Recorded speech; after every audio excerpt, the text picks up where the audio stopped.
The world ends long before the apocalypse. The Hollow Men eventually come, but the world ends long before that.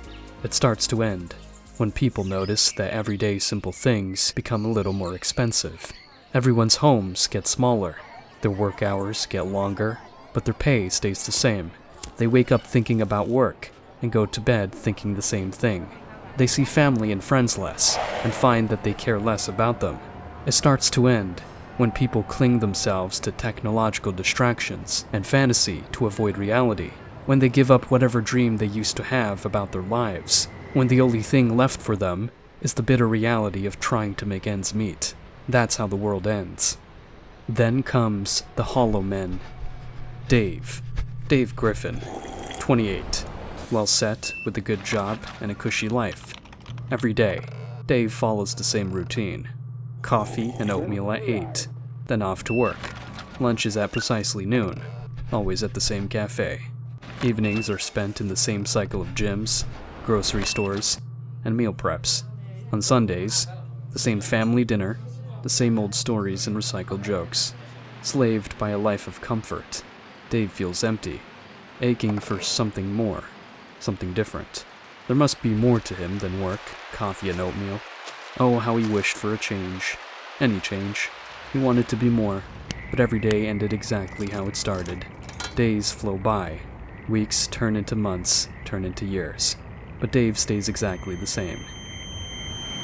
At 1:30 p.m. on Saturday, July 19, 2025, he felt like his life had to change. He called in sick, then drove to the beach. Dave, a man of comfort, in a world that's anything but comfortable. He finally found the change he wished for, but it wasn't anything like he expected. He never made it to the beach. The apocalypse happens 2 hours later. No one knows exactly why. Some say it was a prehistoric virus that got out when the ice cap melted in Antarctica. Some say it was a terrifying mutated fungus. Whatever it was, 50% of the population got infected in just a few weeks. Civilization collapsed. People mutated. But Dave survived. The world ends. But for Dave, that's when the fun begins. No email to write. No phone call to make. No one to answer to. He's finally free. He got a fridge full of food and enough water for a few weeks. Time to go nuts. Day 1. Video games all day, before the electricity runs out. He has hundreds of games saved up for special occasions. He didn't know back then that the special occasion is literally the apocalypse. Day 2. Dig a hole in his backyard. Turn it into a pool with beers. Day 3. Stole the most expensive painting from the museum and hung it above his bedhead. Day 4. Play bowling in the middle of IKEA, using expensive lamps as bowling pins. Day 5. Write and direct his own movie, playing every role, and using mannequins and stuffed animals as his co-stars, filming it with cameras and equipment from a deserted studio. Day 6. Dave started to turn. One thing you need to know about the turning process is that first you'll lose your colors. Your skin turns pale, then grayscale. Your hairs turn white, then transparent. After you turn, some would call you zombies, but this label didn't quite fit, because by then, you wouldn't hunger for brains or flesh. Instead, you'd act out on your last emotional impulse. In your final moments, the emptiness takes over. Your thoughts, your memories, your very essence, all hollow out, leaving you a shell of your former self. You become a hollow man. For some, those who had harbored anger against society for treating them unfairly, against themselves for their unfulfilled lives, they turned into violent creatures, biting, slashing, lost in a perpetual rage. Yet, not all turned violent.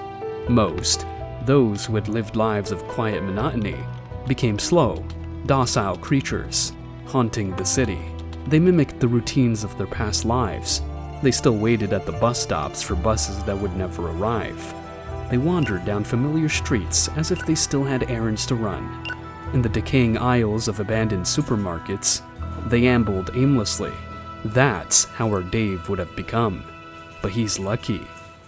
He stumbles upon the last evacuating ride out of the city, bound for a small settlement of survivors. Within a few weeks after the apocalypse, People find out that living closer to the source of colors slows the turning process, so people cover the settlements with flowers and plants. Gardens thrive on rooftops, spilling over balconies, cascading down walls.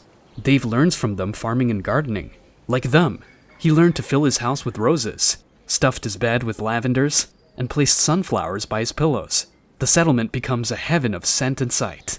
In this sanctuary, time seems to stand still. Dave's turning process seems to stop.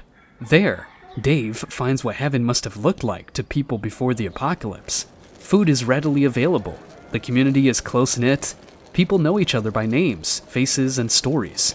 They work side by side in the garden, have breakfast, lunch, and dinner together, and gather around fire pits every night, sharing stories of the past and dreams for the future. For a while, the world seems nice.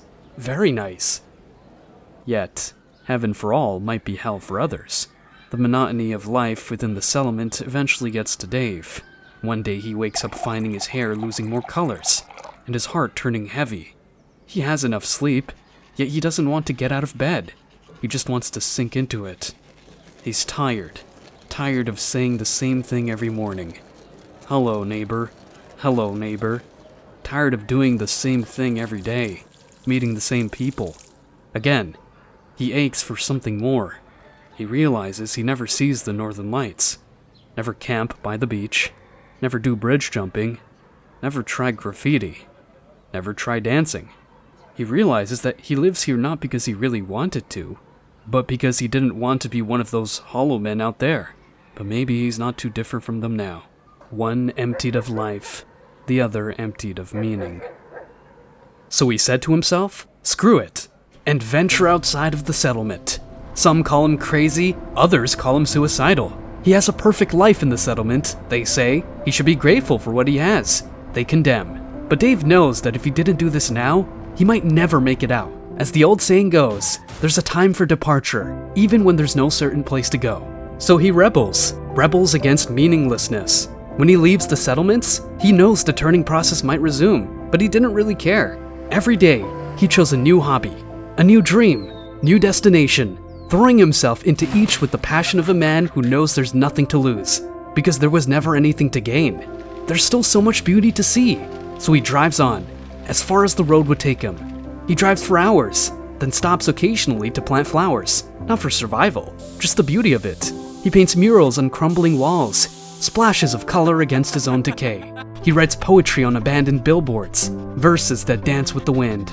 He sings to himself in empty cathedrals. He dances in the middle of deserted streets, alone, in the dark, under the stars, and when a new day dawns, he drives on, having fun at the end of the world. Is he turning into a hollow man? He doesn't know, and he doesn't care. He's here, he's alive, and that is enough.